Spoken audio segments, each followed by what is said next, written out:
Hello friends, welcome to defence matrix. तो Tejas mark 1A को लेकर कई सवाल उठ रहे हैं कि फरवरी में ही तेजस मार्क 1A की डिलीवरी स्टार्ट होने की बात चल रही थी और उसके बाद फिर ये कहा गया कि मार्च में ही जो पहला तेजस मार्क 1A है ये इंडियन एयरफोर्स को डिलीवर हो जाएगा, लेकिन अभी तक तेजस मार्क 1A की फर्स्ट फ्लाइट तक नहीं हुई है। तो ये एयरक्राफ्ट है कहाँ और क्या प्रोग्रेस चल रही है, ये सवाल है।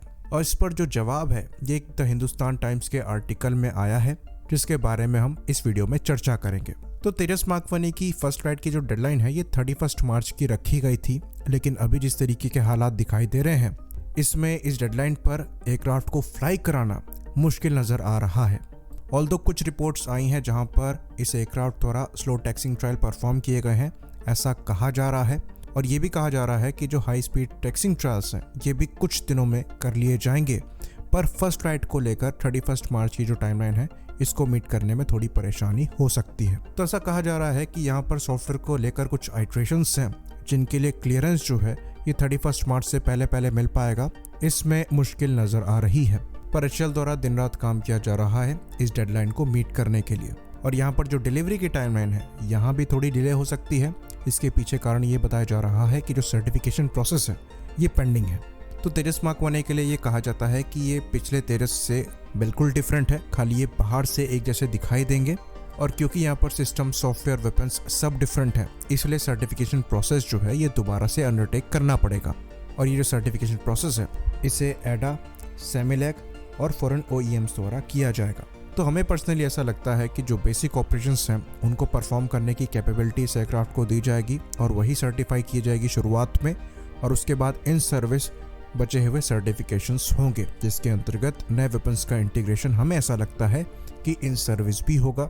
और प्रॉपर तेजस मार्क 1A को इंडियन एयरफोर्स की सर्विस के साथ ऑपरेशनल होने में करीबन 1 साल से ज़्यादा का समय लग जाएगा। और ये स्पेसिफिकली तेजस मार्क 1A के लिए नहीं है, ये किसी भी नए एयरक्राफ्ट के लिए होता है। ऑल्दो तेजस के साथ एक और फैक्टर यहाँ पर ऐड होगा कि नए वेपन्स और इक्विपमेंट्स का जो इंटीग्रेशन है ये भी चलता रहेगा, तो वो भी एक फैक्टर यहाँ पर बनेगा, पर वो बहुत ज़्यादा इस एयरक्राफ्ट की ऑपरेशनल कैपेबिलिटी को अफेक्ट नहीं करेगा।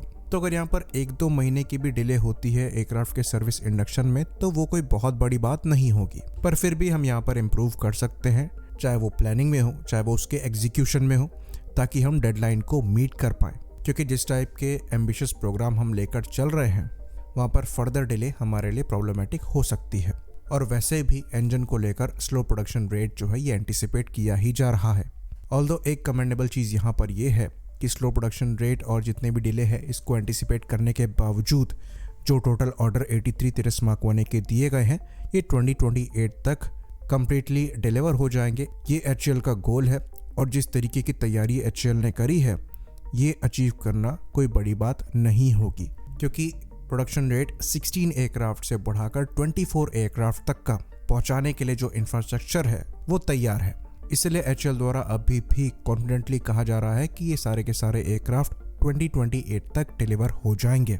तो जैसा कि हमने पहले भी डिस्कस किया कि तेजस मार्क 1A जो होगा ये दिखने में भले ही तेजस मार्क 1 जैसा दिखाई दे, पर अंदर से ये पूरी तरीके से एक अलग एयरक्राफ्ट होगा। तो एक 4.5 जन एयरक्राफ्ट काफ़ी कॉम्प्लिकेटेड मशीन होती है।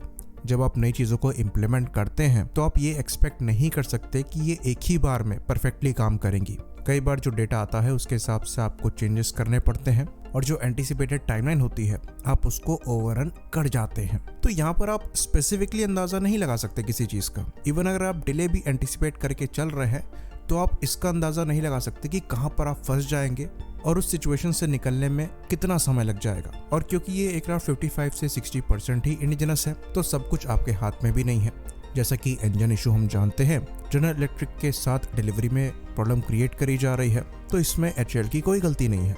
तो अगर फरवरी की टाइमलाइन रखी गई थी और ये एयरक्राफ्ट अप्रैल या फिर मई में भी इंडियन एयरफोर्स को मिलता है तो भी यहाँ पर चीज़ें खराब नहीं हैं, डिपेंडिंग अपॉन किस कन्फिग्रेशन में ये इंडियन एयरफोर्स को दे रहे हैं। तो जहाँ पर साल भर की डिले हो सकती हैं वहाँ पर 1-2 महीने की डिले कोई बड़ी बात नहीं है। इवन ये बहुत बड़ा इम्प्रूवमेंट है और चीज़ें फर्दर इम्प्रूव ही होनी है फ्यूचर में। होपफुली 31 मार्च की जो टाइमलाइन है फर्स्ट फ्लाइट की उसको एचएएल द्वारा मीट किया जाए, और अगर 2-4 दिन वहाँ से ज़्यादा भी होते हैं तो भी कोई बड़ी बात नहीं है। आई होप इन्फॉर्मेशन क्लियर रही हो। इसी बात पर इस वीडियो को हम ख़त्म करेंगे। लाइक करिए, सब्सक्राइब करिए। जय हिंद।